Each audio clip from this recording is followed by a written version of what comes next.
What's happening, guys? James Blonde here with MMOHuts.com. This time taking a first look at a new open-world voxel-based crafting game called Trove from Tryon Worlds, the same publisher as Rift, Defiance, and Arcade, which is just about ready to launch in the West on September 16th, by the way, so a lot of you guys, I know, are excited for that. Anyway, Trove is a game a lot like Minecraft or Cubeworld, where you explore a randomly generated world in order to gather up resources to craft and build all kinds of crazy stuff. And a lot like Cubeworld, there's plenty of PvE content and several different classes to play as, all pretty much co-designed by the game's community. The game is still in an alpha state, which to me feels a little bit more like a final product based on what's in the game so far, but the closed beta starts on September 25th, and that will reset the servers, giving new and existing players a completely fresh start. So for now, I'll hop in and show you guys just what to expect to see beforehand. So when you first start up the game, you'll find yourself in this hub world area, which you'll see off in the distance there all kinds of user-generated structures already. And in this game, they're called cornerstones, and they're basically small plots of land that you claim and build on. But the unique part here is that you can take them with you on adventures, and I'll show you a little bit more about that when we get into the adventure area. So with that said, this area is always changing. These structures come and go as people claim the cornerstones or they move their cornerstones. Plus, I can imagine there are several different hub worlds you can end up at based on how they split up the servers, so that will also change what you see here as well. So this tower here gives you access to the adventure worlds through portals, and this is where you go and do all of your resource and gear hunting, essentially, based on your level. Now this particular tower with the portals will always be here in the hub world. You can always go back to it, but a lot of the times you can find these portals in players' cornerstones, along with crafting benches and other stuff that can be shared with pretty much any of the players. So you'll end up seeing a lot of structures made to welcome players to use their crafting areas publicly. It's the same sort of thing players are doing in EQ Next Landmark, for those of you who are playing that. So these portals are something that you can end up crafting later on and putting in your own cornerstone for really easy access and access for pretty much everybody.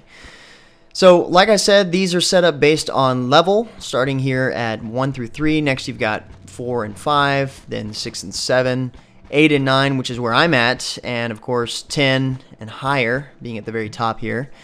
Each one is going to offer higher difficulty, higher tier resources, and of course more rare and unique gear. So before we go into the portal, I wanted to show you guys the classes. Right now I am a level 8 Gunslinger, but you've got 4 options currently, and they add in new classes to the game via choices made by the community. So the developers have them get involved and help design, as well as vote on the next class being put in the game. And so as you can see, 4 to choose from, and each one of these guys has basically 2 abilities as well as a secondary fire, if you will, on right click. So essentially 3 abilities, plus your basic attack, of course. The knight uses a cleave ability as his basic attack and a smashing attack as his secondary ability, which is pretty powerful. Plus he's got a charge attack, which can also be used as an escape, I suppose, so it dashes through enemies. His ultimate ability, as they call it in this game, gives you a health and armor buff. And so far, the Gunslinger is a really fun class to play. I particularly like the range classes, so he was definitely my first choice. His basic attack is as you would expect it to be, he just, shoots his guns. But his secondary is a charge shot that takes a nice chunk of health away from the enemy, but it takes a little while to charge up. His first ability is taken from the famous rocket jump, so it does a decent amount of damage, but it also shoots you up really high into the air.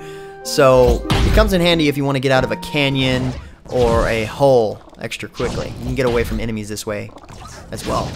Now his ultimate, which is also a buff like the knight's, gives him movement speed, attack speed, and shooting doesn't slow him down anymore like it normally would. So this is also really nice when engaging some of the dungeon enemies, especially for the faster enemies.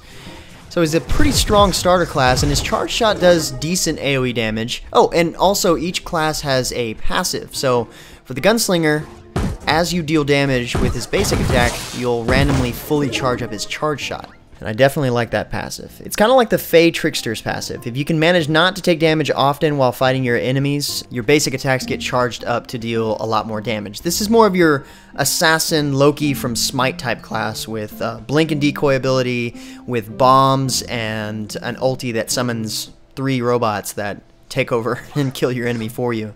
Now the Dracolite is the most recent class added to the game, and they actually play pretty unique. Their basic attack is a flamethrower type weapon, essentially. And they also cast fireballs, of course. They throw bombs that have you attack them in order for them to detonate, which is a bit odd. You actually have to hit them 4 times before they blow up. But they are actually really powerful. They can also turn into a dragon for their ulti, which is really cool. And their passive allows them to take highly reduced damage while walking through lava.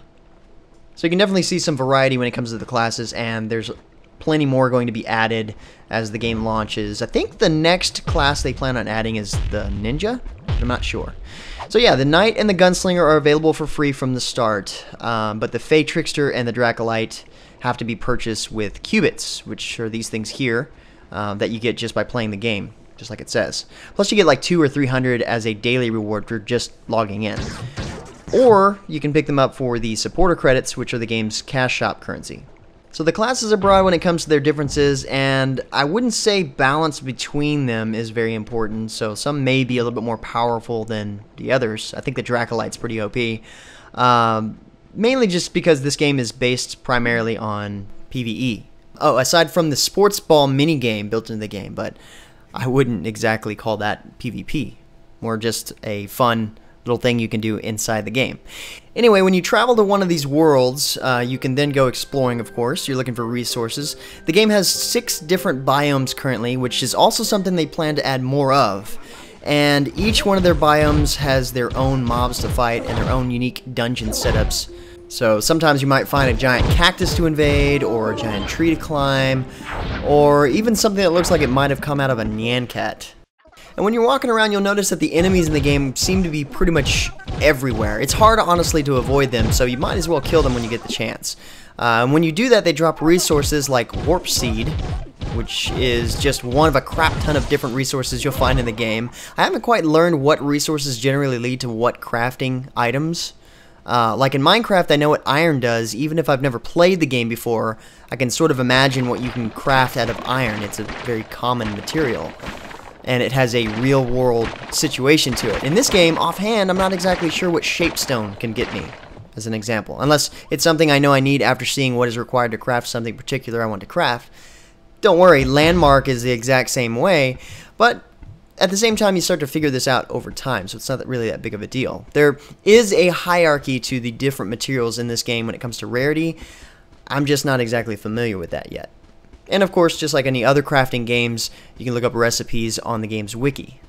Now, out here in these adventure worlds, you can place blocks anywhere, and you can also mine. So if I switch over to my building/mining mode with tab, I can place down blocks like this with right click, or mine blocks with left click.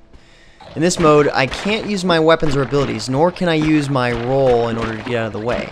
And seeing that a lot of the times the monsters like to seek you out if you're mining or building or whatever, you've kind of got to switch back and forth to take care of them. So you may look invisible, but that's just to better see what you're doing when you're mining. It definitely doesn't mean that the enemies can't see you or you don't take damage. So you can build and mine anywhere you want in the adventure worlds except on other people's cornerstones, and you can't mine the bricks near a dungeon. You can kind of figure out for sure if something is a dungeon that way too. But you can use crafted items like bombs in order to get the way in, so that'll actually destroy the terrain. Even if it is a dungeon, it'll regenerate over time. And a lot of times that works pretty nicely in order to get down into dungeons, because they can be really well hidden. And honestly, you wouldn't really ever have a reason to build any structures out here randomly, just because these worlds get reset and regenerated procedurally ever so often, and whatever you would build would just be gone quick. Plus, anything you build out here can be taken block by block just by anyone, unlike your cornerstone. So you don't really see that happening. But speaking of which, let me just go ahead and show you my cornerstone here. When you find an empty plot, like this one for example, you can claim it and check it out. It builds whatever you have on your cornerstone instantly, right here. It's pretty cool. This is how I was mentioning earlier that you can basically take your house with you, so to speak, because you can, once you find one of these, obviously. So this is the one that I built, but starting out they give you a really simple house with your Rejuvenation Station, which is this right here, that refills your health flasks. Now you can use health flasks with Q when you're in battle and low health. You can carry 12 flasks at once, and one flask will basically give you instant half your health. So it's definitely enough And if you happen to die, which is easy to do when you're trying to fight higher level bosses, other players can resurrect you on the spot, or you can press E and return to the portal of the adventure world. Anyway, so I put this house together to give myself a little bit more room for expansion. You can see my crafting benches that I'm working on here, and up here I've got a portal back to the hub town, sort of as a placeholder for now, just because if you want you can just hold down H and it'll teleport you back there almost instantly with no cooldown. So later on I'll probably replace this with some of the adventure world portals, the various levels. And on this wall over here I'll have some of the trophies that have a drop chance when you kill certain bosses. And that's cool just because it's something that other players can check out when they stop by your cornerstone. It's sort of a trophy system that way. So back to the crafting stations. One of the first things that I would suggest trying to craft in this game is a mount, even though I haven't done that yet. Just because, from what I can tell, it makes it so much easier to get around the game world. But first you've got your basic crafting bench here that lets you craft other crafting stations, like the Infinium crafting bench, for example, that you see here, that lets you craft other useful objects like mounts and mount upgrades, which are kind of expensive in terms of resources, but it does tell you what you need compared to what you have. So you can see that I've got a long ways to go here before I get to Scully, and even further for the pony, which is supposed to be the coolest looking mount in the game, and also the most expensive, of course. But these are just some of the mounts you can use in the game. You can also pick them up by defeating certain bosses, and you can also pick up a few in the store with both types of currency. So you've got a couple of options. In the store, you can buy these mounts and pets, alternative costumes for each of the classes, and other items like piñatas, for example, that drop random stuff, and shadow keys, which gets you access to the game's highest level content, and including the most rare resources and items once you get through that content. So when you go to a place like this, you'll notice there's a lot of stuff you can craft. You can have specific crafting benches for crafting specific types of item and gear, or forging in this case. The recipe list goes on forever, and you can actually keep track of it, or at least what you've figured out, by going to your collection by pressing I. You can see that there. You can even get some character customization by going through the barber shop here. This part for some reason reminds me of Starbound, I guess because of the races you can choose from. But anyway, most of this other stuff here is either rare drops used for collection or props that you can craft for decoration. So obviously this is a pretty big part of the game, and people have some fairly elaborate cornerstones because of it. Now, aside from crafting some crazy stuff, the game also has a very elaborate gear system like you might find in some MMORPGs. You can look at your character stats here by pressing C, and you'll notice your current gear here, as well as some other useful info. So you've got your weapon, your hat, an item that goes over your face, kind of like a mask, rings, and of course your mount and pet. Oh, and also your mag rider, which is basically your personal minecart, set up just like it is in Minecraft. There are a lot of stats on your character, obviously, and these items change all of that, as well as your appearance. Luckily, my character looks pretty cool, as well as has really nice stats to go along with that. The other cool thing about these items is that they are also designed by players who submit them to try on through an editor program. So 90-something% of these items you pick up are designed by players. So like, for example, this gas mask here is designed by Tribe, and you'll notice that that's how it goes for a lot of these items. That's pretty cool, actually. I think it adds another layer to the whole user-generated content aspect of this game. So I give them kudos for that. So back to the adventure worlds. You come across dungeons pretty often in this game, and a lot of the time the lower tier adventure worlds have a lot of dungeons that are already spent. You can tell by the big X at the top. But these reset often, and as you progress to the higher level worlds, it's more often that you find dungeons that haven't been done. Plus they can be really well hidden too, so a lot of players haven't discovered them, and the worlds are procedurally generated, so you don't really know where they're going to be. You'll know a dungeon is in the area when it pops up telling you that there's danger in that area, or you have to kill a boss, kind of like this.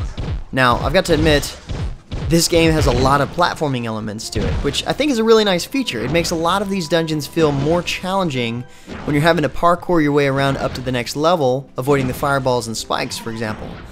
A lot of the time you run into either a boss guy with a few minions like this, or a totem that summons waves of enemies instantly. Either way, once you kill off everything, you get a chest at the end that gives you an item of the rarity and level associated with the world you're in.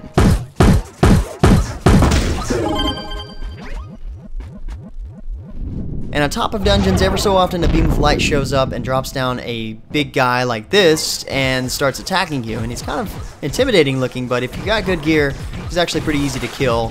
And once you take him out, he gives you flux, which is a resource used for forging your rare items. You only want to use these on rare items just because it doesn't make sense to do it on early game stuff. But that's basically how the PvE works. The dungeons are really fun just because there are a lot of different types you can experience. I think there are 14 different ones scattered around, and they are also designed and submitted to try on by players. On top of that, you've got layers, which are, well, I'm not exactly sure what the difference between layers and dungeons exactly, but one has multiple rooms and objectives, and the other has like a primary objective, I think. Either way, they're both meant for farming resources and items, and they're both designed by the devs and players together. Then you have something I haven't quite made it to yet, and that's the Shadow Arena. This is where you fight raid boss type enemies and get the best loot in the game. It's basically the in-game content. But speaking of in-game content, there's one last thing I wanted to show you before I wrap up the video, and that is the club worlds, or featured worlds. These are basically set up as a guild system in the game, so once you create one, you belong to that club world. You can get to them by going through portals set up the hub world, or by pulling up a list of them by pressing U. Usually. I'm not sure exactly what's going on here. I guess in one of the recent patches they removed that feature for now. Maybe they're clearing the worlds for closed beta already. I have no idea.